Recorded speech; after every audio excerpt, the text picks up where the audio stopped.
Russia has invaded the Ukraine, triggering the beginning of a war.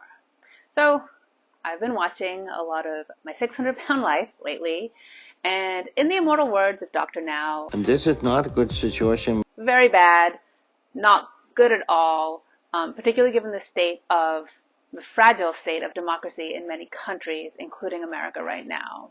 Why did Russia invade the Ukraine? I can't pretend to understand the nuances of Putin's mind. He's the type of guy who takes propaganda photos that look like this. So clearly some elements of his psyche will remain permanently mysterious to me. But what I can say is that the Ukraine was a member of the USSR and is currently a democratic nation on the border of Russia. In general, from what I've gathered on the internet, people in Russia don't really have a problem with people in the Ukraine. They tend to think of them as like brothers or sisters or something like that. There's some kinship there. However, if you're trying to run an authoritarian regime, the existence of a democratic regime that your people have a lot of sympathy with is very dangerous.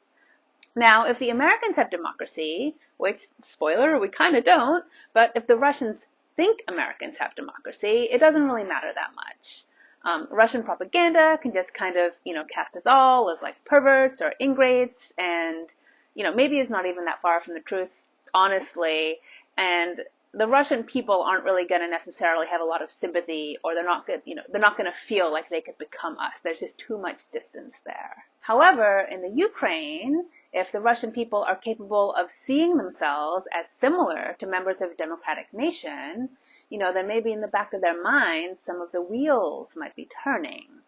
Especially if the quality of life starts becoming better in the Ukraine than it is in Russia, then maybe some of the Russians may start thinking to themselves like, ooh, we kind of would like democracy for ourselves. However, democracy doesn't seem to be the only aspect that is driving Russia's decision-making right now.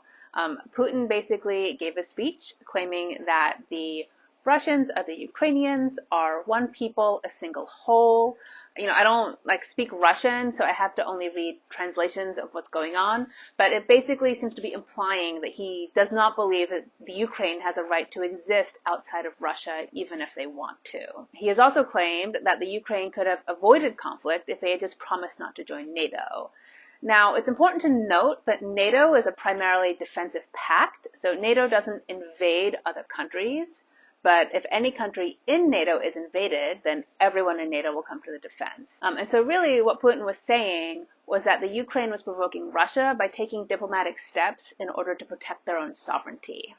There was no real chance of NATO invading Russia or things like that. That's just kind of not really what NATO does, as far as I understand. Of course, the Ukraine actually never did join NATO, and so NATO is not going to be defending the Ukraine in this particular war. But one element of all this that keeps coming up to me is this mindset seems extremely similar to the mindset of abusive partners. And basically what drives an abuser is that they look at their partner as their own property, and they feel enraged and anger whenever their partner chooses to exercise personal agency. Actions of agency in particular trigger the abuser, and the abuser will generally claim that they only abused their partner because their partner provoked it. However, their partner provoked it generally by doing normal things like going out with friends or seeing family and things like that. What really makes an abusive person angry is whenever their partner does something that allows them to be independent of the abuser. So in the case of the Ukraine, the real crime that the Ukraine committed was that they were becoming more and more independent or dependent on Europe and less dependent on Russia. What this means is that if Russia allowed that situation to continue, then Russia wasn't going to have the same amount of control over the Ukraine that they were used to. And it kind of reminds me of how an abusive husband might get mad if his wife goes and gets a job or something, because after she does that, he has less control over her. She has her own money, and she can go buy things without having to consult him. And so, what does that mean for all of us right now? Well, if you're a fan of democracy, it's not good. I do see a lot of people saying things like Putin really owned himself on this one, or that Russia has really screwed themselves. And honestly, I don't really think that's true. I think that's wishful thinking. I actually think that there are many ways that this war could further Russia's interests. I did read an interesting article of a breakdown of what would happen if Russia wins. I'm going to link to that in the description. But just to give you a quick overview right now, even if Russia doesn't end up with a clear occupation of the Ukraine, vastly destabilizing Europe is still a win for Russia. A positive outcome for Russia would just be to shrink the size or the influence of NATO. This, by the way, is something that China also wants. So if you're wondering why China and Russia are a little buddy-buddy right now, is that China would also like to see NATO weakened, basically. And so if you're a fan of democracy and preserving democracy, it's very important for NATO to stay strong right now.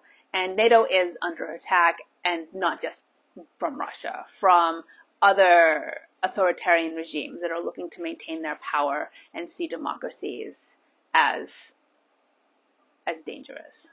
Another thing that's likely to come of this is America is likely to get locked in a sort of permanent economic war with Russia, with kind of increasing sanctions and diminished trade. Additionally, Russia is probably going to continue cyber campaigns and social media propaganda campaigns against the United States. They have actually already been very successful at doing this, something that many people don't seem to know. Many of us are aware that it seems like there's a really big division between the right and the left right now, like the Democrats and the Republicans. And many of us also feel that this divide has been furthered by social media. What people are sometimes less aware of is that some countries, including Russia, have undertaken social media campaigns specifically with the intention of dividing the American people, of making us hate each other, because America is now less powerful with a divided populace. We can't get things done, we can't fix things, and we can't respond to external threats as well. And this has strengthened Russia's hand in the overall global politics. But it's also important to note is that you personally might be feeling a lot of anger, maybe even hatred, for people you see as your opposition in the United States.